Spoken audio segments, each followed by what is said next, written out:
Gogo vapakura. Ngatidyei.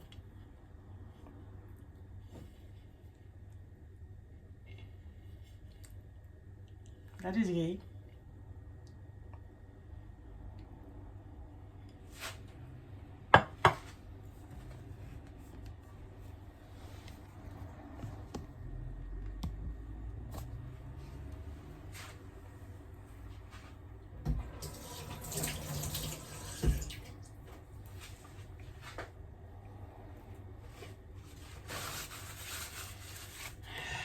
Yeah.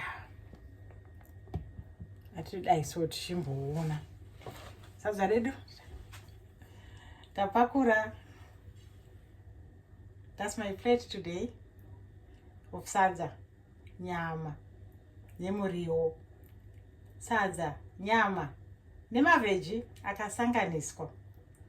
Cabbage, carrot, garden egg. Nenyama yedu beef. Saka do mabikiro edu echiZimbabwe. Kare takanga tisingaise mundiro imwe chete, taisa mundiro mbiri nekuti mumwe mwana nemumwe anenge achikwanisa kuti achitora sadza achinonokora pamoto achinonga nyama yake. Asi nekugara kwenguva kai zvinotamu nguva yekuti akati vanhu vakuita se vakupakura mundiro yakadai ndo sadza remunhu wani.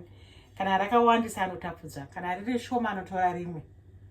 Asi iri ndo sadza remapfunde nenyama yemombe nemaveji.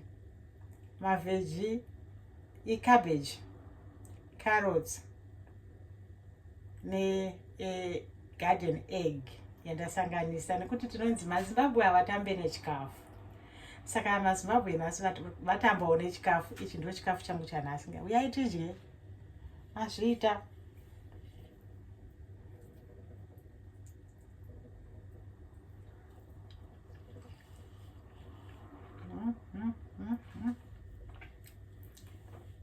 Shaya dzabva dzafara.